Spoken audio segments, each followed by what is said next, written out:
Yeah,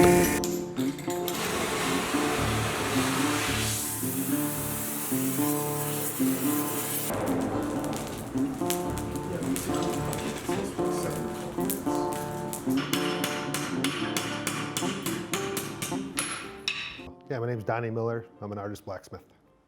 I got started blacksmithing about 10 years ago. I went to Schoolcraft College for welding, and someone likened welding to kind of like doing tile work. You're just gluing pieces of metal together as opposed to forging, which is actually, again, moving the metal like pottery, whatever. And I fell in love. How did I find CJ Forge? And my girlfriend and I at the time were shopping for a house in the neighborhood. We really didn't know the area at all, and I just drove by and saw an anvil on the side of the building. And I've always been interested in blacksmithing, so I just pulled in, and said, I'm gonna go in for a minute. She's freaked out. But anyway, I walked in, and it was like, hallelujah, like this is like church.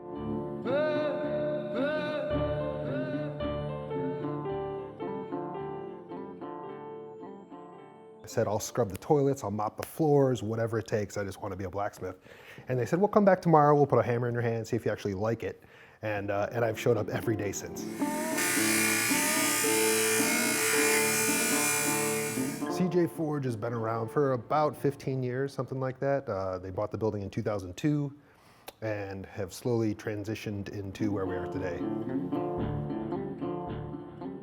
For a long time, we sold tools to other blacksmiths, and now my main bread and butter, so to speak, is teaching classes here.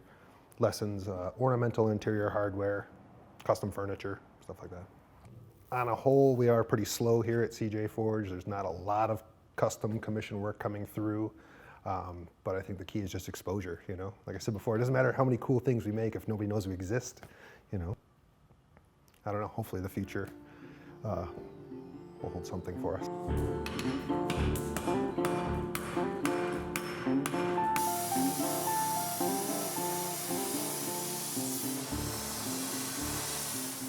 The idea is possibly to turn this into the entire building into a school, a full-time blacksmithing school, and do custom commission work on the side, as opposed to how it is now, how we do commission work and then do classes when we have time. Just because there is such a resurgence in it, so many new younger people want to get into it, so might as well capitalize on it, or that's not the right word, I shouldn't have said that.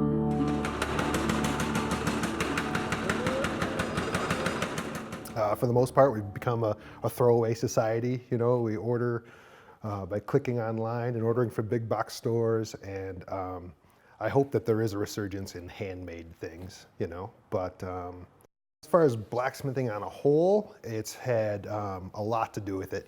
Look back 4,000 years ago, the Industrial Revolution and everything since then has totally affected the blacksmith and what we do. But how does it affect my work today?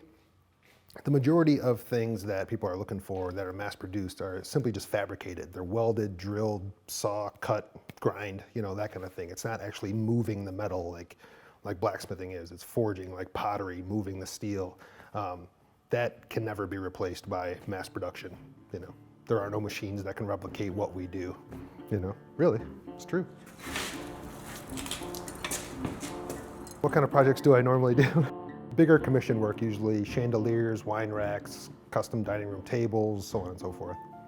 I've always liked boxes. I made that copper mailbox over there, and I just wanted to make a little chest for myself just to keep my keys and whatever else. And I made all the rivets, made all the hinges, made the handles, forge welded the rings. Belongs in the bottom of the ocean, Okay, yeah. For doors, for barns, whatever else. And obviously you forge out the finials, add lag bolts all the way through it, but that's 1.5 times the thickness of my diameter, so I cut it to length, and I know I'll get the same size button head on this side. So it's a locked pin hinge. There's also removable hinges, sure, where you could pop it out, but if it's on an exterior, you don't want somebody to just pick up your door and walk away with it, so. Tap, tap, tap. Yeah. They show you the Frederick's cross. That's how it starts, just a square bar. Isn't that crazy?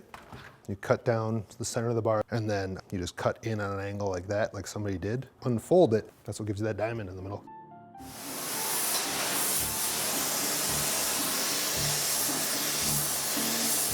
So blacksmithing as a whole has kind of died as a trade. We no longer make nails and horseshoes. Those can be store-bought, which is a good thing. But as an art form, it's very much alive. There's definitely a resurgence in it due to the popularity of TV shows and whatnot. There are more and more young people getting involved in the craft. And every state has different clubs with close to 500 members. You know, there's probably 25,000 blacksmiths across the U.S. You know, but and many more across the pond for sure. You know, so it's definitely very much alive and hopefully thriving. If I can do it, anybody can. I encourage everybody to do it. You don't need to be strong or tough, whatever. It has nothing to do with it. It's all about finesse. And there's a million things to learn. It's a, you know, wonderful craft. If you like working with your hands, you know, if you have any interest whatsoever, I don't know, try it. You know, start with what you have. All you need is a hammer and a fire source, you know, and, you know, something to beat on, basically.